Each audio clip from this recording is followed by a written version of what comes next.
Those who know Boris say he's not finished with British politics. What are your thoughts on that? I think he's not. I think there is a very good chance that we'll see a Boris comeback. Maybe not in a couple of years' time, but maybe later. I mean, we spoke last week about this petition, Bring Back Boris petition, yes. Amongst Tory membership. This has not died yet. It's still unlikely that they will be able to reverse what the Conservative MPs achieved in forcing him out. But it's not died yet.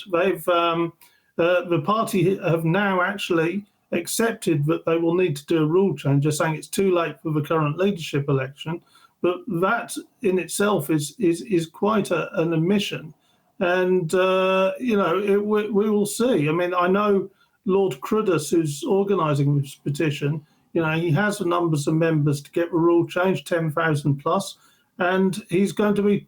He's pushing it. So Boris may still be here. Yeah. Well, just to clarify that for our viewers, this Lord Cruddas, who has got a lot of dough, I got to tell you, and he was formerly a treasurer of the Conservative Party, and he's spearheading this campaign to give Tory members a vote to keep Boris in the Prime Ministership. In other words, it's Truss and Sunak, and they want Boris Johnson on the list. Now, is Lord Cruddas saying, the former party treasurer, fairly rich, that they will consider legal action if the party doesn't respond?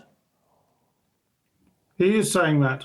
And I think there's a good chance it will happen. The party have responded to him, as I say, and I think their response has opened the door to a rule change. And it's whether it's in time to, bring Boris back or keep Boris or whatever. So it is extraordinary. This saga has not played out. No. And the Boris supporters, you and I said this last week, they keep saying, and it is a fair point, Boris Johnson won an 80-seat majority, 43% of the popular vote, the biggest since Margaret Thatcher. And the important point they're arguing, I know Lord Cruddas is arguing, raised the biggest election war chest for the party, the biggest of all time.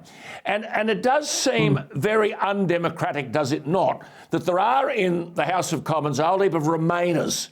They were always opposed to Brexit. Boris sort of led the charge along with Nigel Farage, whom I'll talk to tomorrow night, but Boris led the charge, and those Remainers were waiting to get square. Now, they've all voted to get rid of him, but at the end of the day, the nation voted for Boris Johnson. The nation needs to have a say as to whether he should go.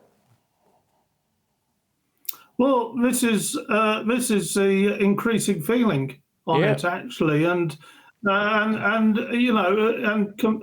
by dint of that, actually there is a strong belief now that whoever takes over from him should have an election, because we have an increasingly presidential style of prime minister, even though constitutionally you're voting for a party, it's increasingly presidential. And there's no doubt that all those extra votes, a lot of that came from Boris and his personality and his ability to attract new kind of voters to Conservatives and things. So, it's an interesting, am I right in saying